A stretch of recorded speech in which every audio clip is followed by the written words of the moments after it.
Is your cold making it hard for you to get to sleep and leading to a bad morning? Switch to Mucinex Night Shift for fast, powerful nighttime multi-symptom cold and flu relief. Mucinex Night Shift fights your worst nighttime symptoms to help you get to sleep and wake up ready to go. Mucinex Night Shift. It's comeback season. Use as directed.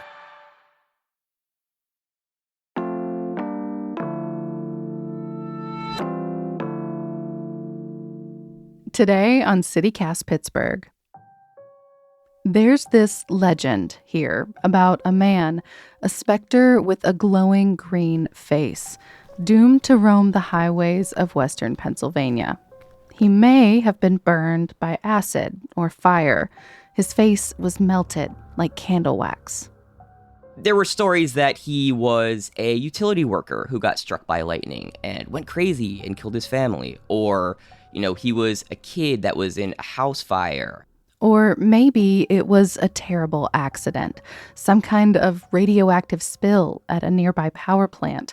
The details of the story were always squishy, but the legend of Charlie No-Face of Beaver County's Green Man isn't just some tall tale. He was a real person with a real story that's been told incorrectly by generations of Pittsburghers. It's Wednesday, October 16th. I'm Megan Harris, and here's what Pittsburgh's talking about.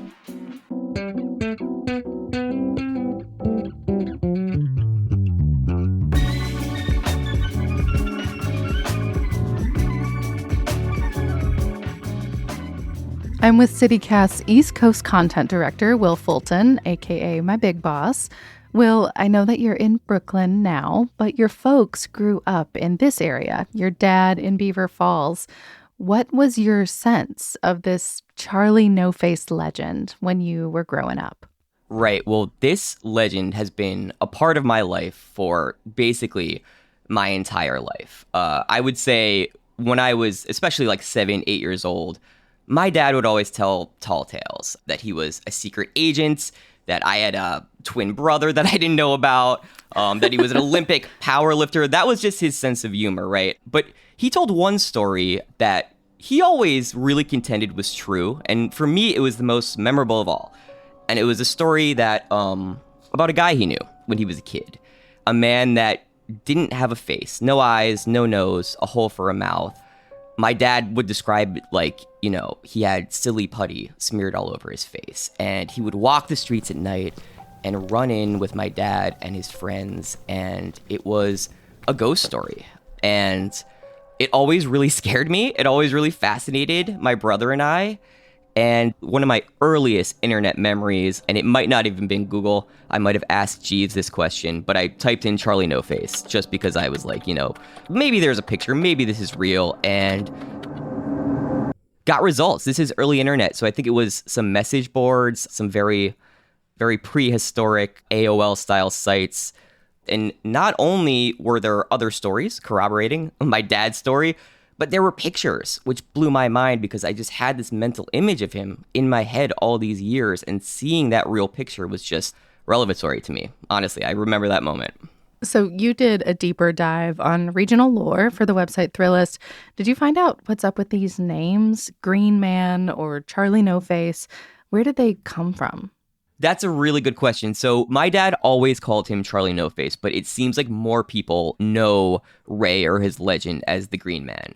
Charlie No-Face, no idea where the Charlie came from. No one I talked to knew. Honestly, no idea. Green Man has a couple interpretations. One is that his skin was very smooth from being burned, and he would sometimes apply Vaseline on his face. So when headlights would pass him on his late night walks, he would actually glow. And there is kind of a grosser explanation that was some of his wounds still needed care and would sometimes be gangrene on his face. Yeah. Well, so those were the legends, some not so kind, but we're here to talk about the real man. Like you said, his name was Ray Robinson. He was born in the Newcastle area in 1910, and he was just 8 years old when he had this terrible accident.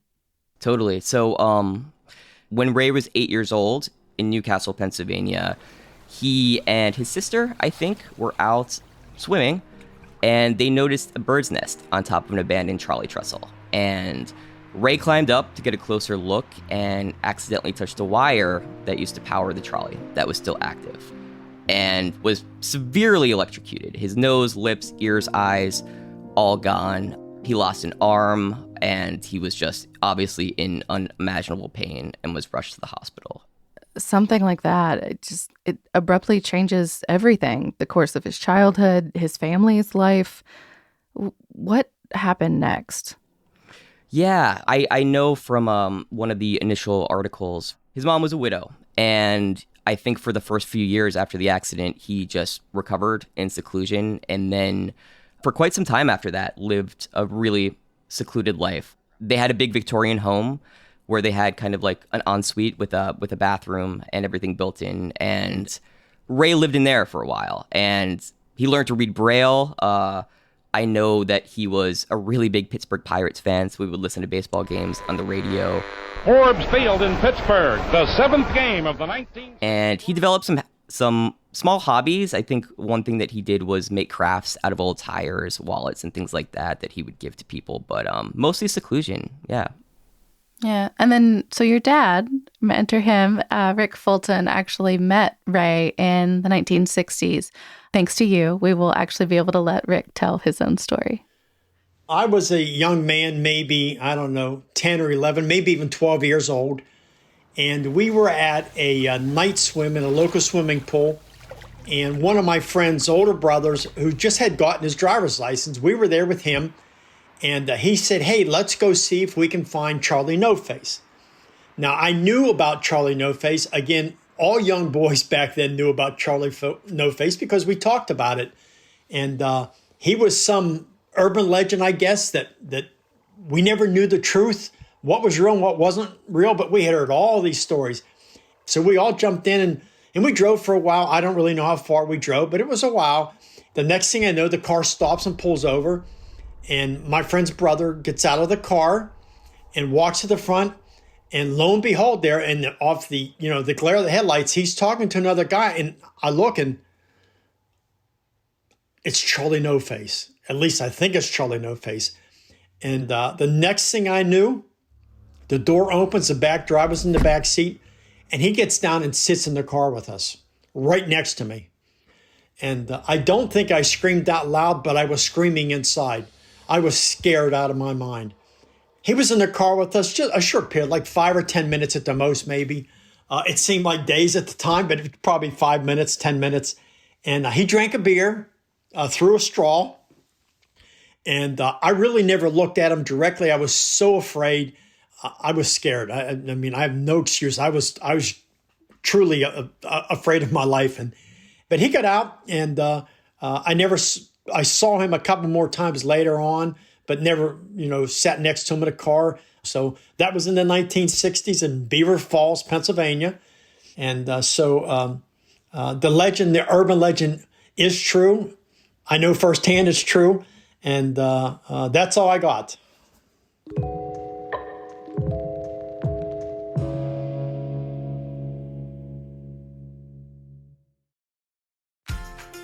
Today's show is brought to you by the Greater Pittsburgh Arts Council.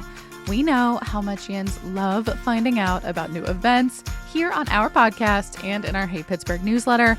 But if you're looking for even more options, we cannot say enough about the weekly arts and culture events roundups from our friends at the Greater Pittsburgh Arts Council. Their arts blog has local arts and culture recommendations for every single day of the week, no exaggeration, including exhibits, concerts, performances, films, literary events, and so much more, all happening right here in our region. If you've ever gotten FOMO from missing out on a gorgeous local art opening or an installation that all your friends are posting about, I am pretty sure the Arts Council had the scoop. Be like us and check them out at pittsburghartscouncil.org or follow them on Instagram at PGH Arts Council. This episode is brought to you by Rakuten. If you're shopping while working, eating, or even listening to this podcast, then you know and love the thrill of the hunt. But are you getting the thrill of the best deals? Rakuten shoppers do. They get the brands they love with the most savings and cash back. And you can get it too. Start getting cash back at your favorite stores like Samsung, Expedia, and Sephora. And even stack sales on top of cash back. It's easy to use, and you get your cash back through PayPal or check. The idea is simple. Stores pay Rakuten for sending them shoppers, and Rakuten shares the money with you as cash back. Download the free Rakuten app and never miss a deal. Or go to Rakuten.com to start getting the most bang for your buck. That's Rakuten.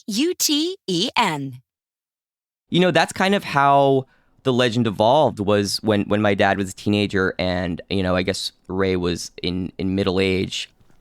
He would take these long walks around Route 351, and people would notice him. He would walk late at night to, fly under the radar, but people would seek him out. Teenagers especially would drive around and try to find Ray and do exactly what my father did, buy him beer, just frankly treat him like a sideshow, something to do on Saturday night. It's to find Ray and pick him up and share a couple beers with him and, for lack of a better word, gawk at him, Yeah. And I know when you did some reporting about this in your past life for Thrillist, you got kind of a different sense of the man behind the myth from a documentarian who'd been trying to tell this real story of who he was. What was her sense of how the community kind of created that legend? Right. So I found a documentarian filmmaker named Tisha York, who's actually from Elwood City, which is one town over from Beaver Falls, where my dad grew up. And I think I found her actually through a GoFundMe. She was trying to raise funds to make a film about Ray, and had spent about 3 years researching his family life, his story, and she got to know a lot of the people that knew Ray. And by all accounts, he was just a very sensitive, friendly, nice person who, we talk about my dad and his friends trying to pick him up and spend time with them, and he really enjoyed that. He loved spending time with people. And a lot of teenage boys, particularly in that time, who sought him out as kind of this sideshow, I hate to say it, this freak, ended up having relationships with him, would visit him regularly. There are a few people that, Tisha told me that recounted their stories with Ray, and grown men would break down crying, just thinking about what Ray meant to them, what he did for them, and just reflecting on how bittersweet this was. And just thinking about your dad's experience, he's meeting him in the 1960s as a young teenager, young boy, but Ray's in his 50s. Yeah. That's such a different relationship when you think about it, of, someone who has seen a bit of the world, talking to these youngins that are coming up, not really trying to hear about, they're not trying to learn something from this guy, but maybe they do in the margins. No, totally. And there was one story in particular I remember Tisha told me about, a young man who lost his brother in Vietnam, actually credited Ray's companionship and empathy as just a force of positivity during his grieving period. So, people would sit on Ray's porch and talk to him. And, Ray, by all accounts, was a very good listener, as you can imagine. So what happened to Ray? Born close to the turn of the 20th century, I'm assuming he is not still walking around Newcastle these days. Well, he is not walking in around Newcastle these days, although people still go out driving, looking for him, his spectre, I guess. But no, Ray, as I understand it, was put into a nursing home sometime in the early 80s or late 70s, and I believe he died somewhere around the mid 80s in that nursing home, and he's buried in Beaver County right now with the rest of his family. How does your dad feel about it now? Looking back on the kind of ghost hunting that he and his friends were engaged in, but also just how people have talked about this person for the last almost century. my dad feels really bad that he treated this person, this human being, as something to gawk at, as a freak show, as a point of fascination. As I got older and got my own driver's license, we went out, my friends and I, and we would look for two things. We looked for Charlie No Face and where we could get beer.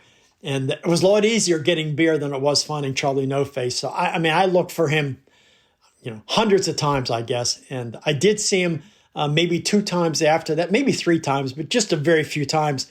And we didn't stop. We just slowed down and looked at, like a freak show, unfortunately. We just looked at him and then took off. I hate to say this at the time, but we were comparing him, saying he belonged in a circus freak show. And I'm embarrassed to have said those kind of things back then, but I was a young man, I guess. So I have no excuses.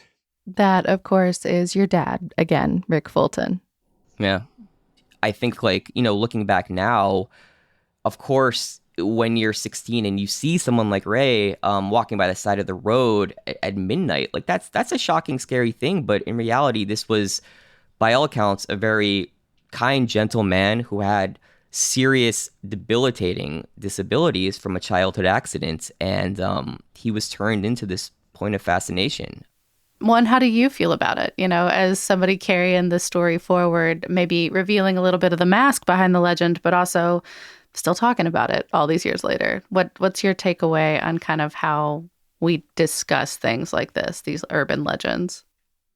I don't know. I think there's a lot of cruelty around stories like this. I mean, one thing we didn't touch upon is, people like my dad who would go and pick Ray up and give him beer and chat with him. But there were a lot of people that sought him out and unfortunately were violent, would throw things at him. I think there's even some stories about people sneaking up on him and beating him up. He actually would carry a gun in his later life on his late night walks because he was so scared.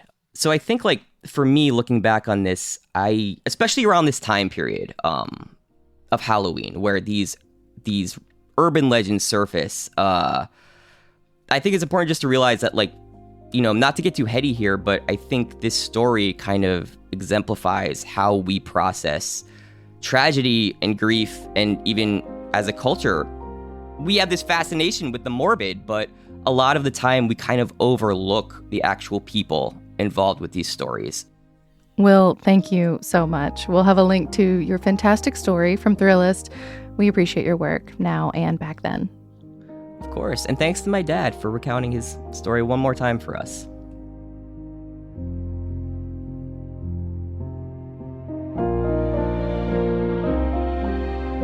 That's all for today here on CityCast Pittsburgh. Thank you times a million to CityCast producer Elizabeth Kama, who found this old story from our boss, conceived of the entire run of show, and then sound designed the whole episode. If you loved it, please let us know so we can share the kudos with her and our bosses.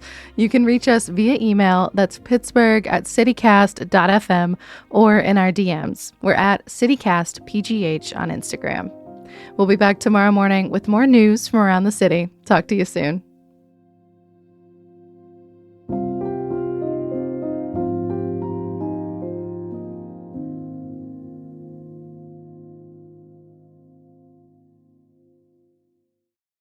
Arguably more tragic story, I think the same year that Ray was injured on that trolley line, another child about the same age was killed doing the exact same thing, and they didn't fix it.